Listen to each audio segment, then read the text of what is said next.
чиний хамгийн аимшигтай өрсөлдөгч бол өөрөө.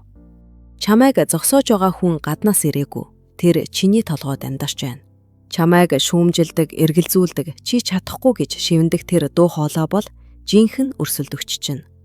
5 жилийн дараах чи өнөөдрийн чамайг хараад ичиж магадгүй. Учир нь чи чадвартай байсан атлаа оролдож үзээгүй байж магадгүй. Чи боломжтой байсан атлаа айдсаа ярьж чадаагүй байж магадгүй. Чи эхлэхэд л хангалттай байсан мөртлөө төгс нөхцөл хүлээсэн байж магадгүй. Амьдрал ихэнхдээ том алдаанаас болж нурдаггүй. Жижиг үл анзаарагдах шийдвэрүүдээс болж нурдаг. Өнөөдөр алгасчи. Энэ удаа зүгээр дээ. Маргаашаас эхлэе гэсэн бодлууд нийлээд чиний ирээдүйг чимээгүйхэн мохоодог. Чиний мөрөөдөл нэг өдөр гинт үхдэггүй. Тэр зүгээр л өдөр бүр баг багаар дуугүйхэн алга болдог. Чи өөрийгөө хуурд сурдаг. Чи тухтай байдлаа хамгаалж сурдаг. Тухтай байдал бол хамгийн аюултай зүйл. Тэр чамд гинж зүүдэггүй. Харин чамайг амархан тэмцэлгүй амьдралд дасгадаг.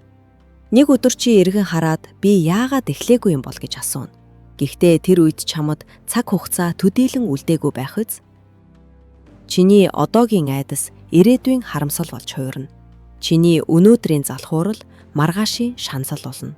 Чиний өнөөдрийн шийдвэрүүд 5 жилийн дараах чамайг бүрэн тодорхойлно. Хэрвээ чи өнөөдөр өөрийгөө ярьж чадвал ирээдүйн чи чамаар бахархна.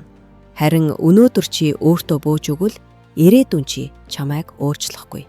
Энэ бол харуулсал. Чиний жинхэнэ өрсөлдөгч бол бусад хүмүүс биш.